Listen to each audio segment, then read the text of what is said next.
Assalamualaikum warahmatullahi wabarakatuh. Guru Gembul versus Ustadz Felix Xiao. Mari kita lihat ya penjelasan dari Guru Gembul mengenai agama dan juga dari Ustadz Felix Xiao. TK itu di NTT sampai SMA. Ya. Jadi udah terbiasa sama teman yang agama non muslim. Kami ya. minoritas disuruh muslim di sana. Oke. Gak pernah ada masalah tuh. Ya. Jadi kayak biasa aja tuh. Sampai saya ke Pulau Jawa ini bingung saya.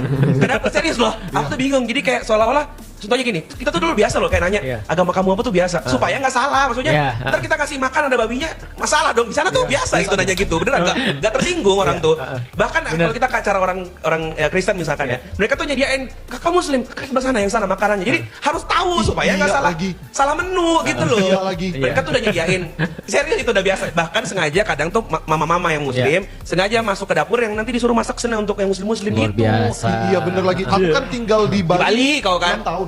Tinggal di Bali dari jomblo sampai nikah di sana, gitu ya. Orang Bali tuh baik-baik bener. Jadi waktu ada kakak aku datang, dia pakai jilbab, kita mau makan, restorannya bilang, oh muslim ya pak, mohon maaf di sini menunya menu yang tidak halal untuk muslim. Padahal kalau dia mau nyari duit mah yang penting jual kan. Baik-baik. Maksud aku tuh respect banget, toleransi di sana tuh terjaga banget. Tapi di sosmed itu malah ribut-ribut kayak banyak banget masalah. Aku ngerasain nggak ada apa sih ini gitu. Nah, aku tuh bingung, jujur ya pernah aku kayak nanya agamanya apa, pada marah. Maksudnya jangan tanya agama itu apa sih? Maksudnya nggak ada masalah, nggak ada maksud apa-apa, cuma biar kayak tahu aja harus bersikap kayak apa. Terus aku ajak sholat, kamu tersinggung misalnya gitu. Dari TK.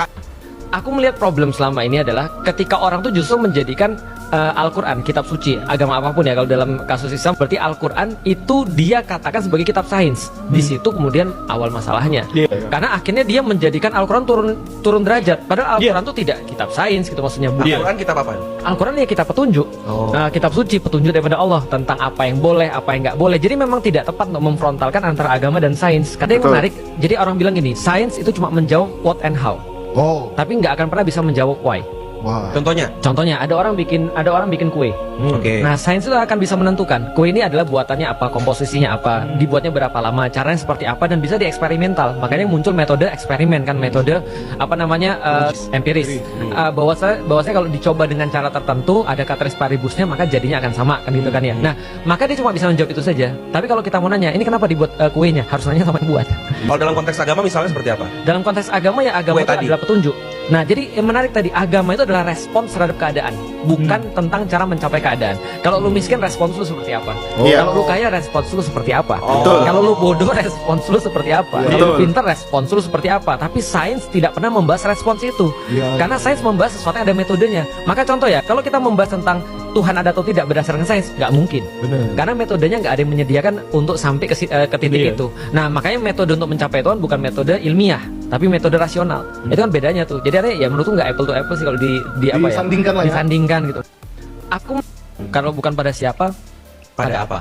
Saya sepenuhnya percaya bahwa agama itu didasarkan pada teks-teks. Nah, teks itu kalau misalkan kita berbicara filsafat, teks itu sebenarnya tidak bisa mewakili pesan.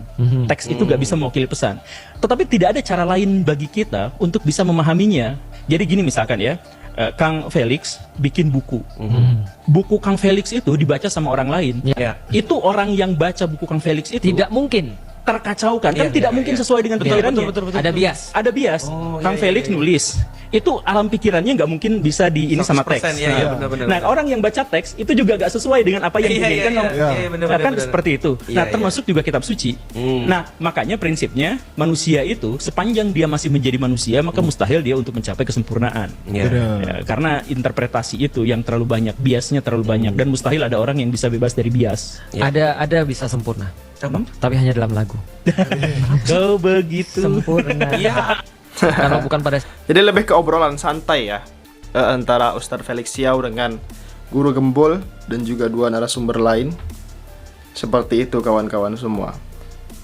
Yang jelas ini adalah obrolan santai kawan-kawan ya. Tapi lebih banyak ini Ustadz Felix Xiao sangat luar biasa cerdas ya di dalam menanggapi daripada perkataan-perkataan dari si Guru Gembul ini teman-teman, seperti itu. Ya, sekian video kali ini teman-teman. Ternyata cuman video ini saja ya. Video Video obrolan biasa, podcast biasa. Terima kasih telah menonton. Jangan lupa subscribe MPH Channel. Terima kasih. Assalamualaikum.